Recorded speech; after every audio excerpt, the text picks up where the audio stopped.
So we had a young woman write in, devastated. She contracted herpes from a cheating ex, and now she thinks her sex life is over. Oh, and doesn't the culture loves that. The society loves that. They promote this. It's just, oh. See what happens when you have sex? See? Bad things happen. Sex is bad. You should get married and have it with one person, and it could still happen.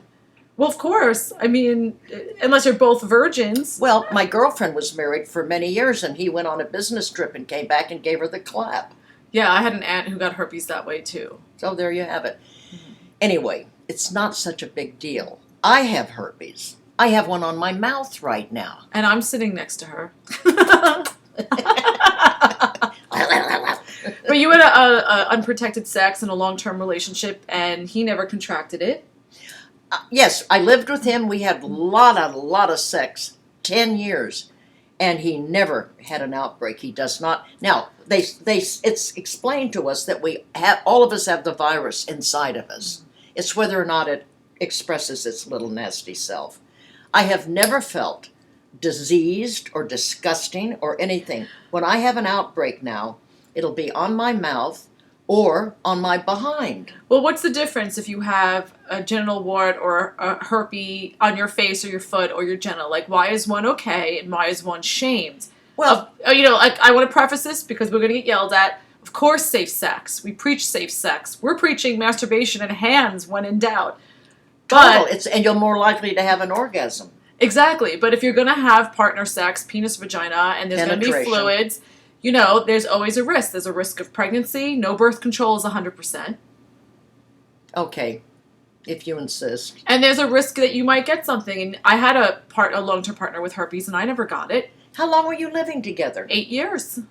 They had sex for 8 years, and they never got it. Now, the next big deal is, do you tell someone? I think you tell someone. Because I think it's like normalizing it. Have you told your new lover that you've been exposed to herpes? No. I would tell them if I had herpes. Yes, I had sex not long ago, believe it or not. And he knows that one time he made a date and I said, I can't see you, I have an outbreak. And all I do when I have an outbreak is I don't have partner sex. I can masturbate to my heart's content. And then when it gets scabbed over and it's gone, then I'm okay again. But if you read about herpes, it's like the skin's flaking all over the air. You'll get it in the air. Oh, they love it. This is the culture trying to control your sexuality.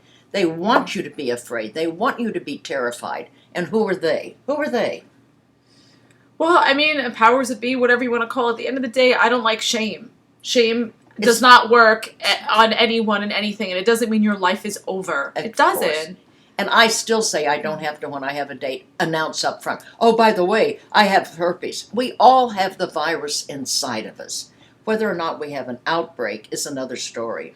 So if you have an outbreak, you do not have partner sex. Yeah, and you should owe it to your partner, I think, to tell them if you're engaging in a sexual relationship what the deal is. And there are also a lot of little STIs. I got chlamydia using a condom. You can get chlamydia using a condom. I took an antibiotic. It's gone. I don't even know what it is. But it's like those kind of things that we feel shame if something happens. But, we get all kinds of infections and diseases from the air and food and stuff like that, and there's no shame in that, and that's the problem I have with it, because it makes people feel bad about themselves. I have the common cold. Oh, I'm worthless. I know. And now people are contemplating suicide or saying they can never have an intimate relationship with someone, and that's not true. It's ridiculous. And I have to remind everyone that we have an immune system, and instead of focusing on disease, let's focus on health. Okay? Take care of your body, and your body will take care of you. Sex is positive. It is not disease-ridden like they'd like you to think. Be happy, be healthy, be safe, and be orgasmic. Have a good time.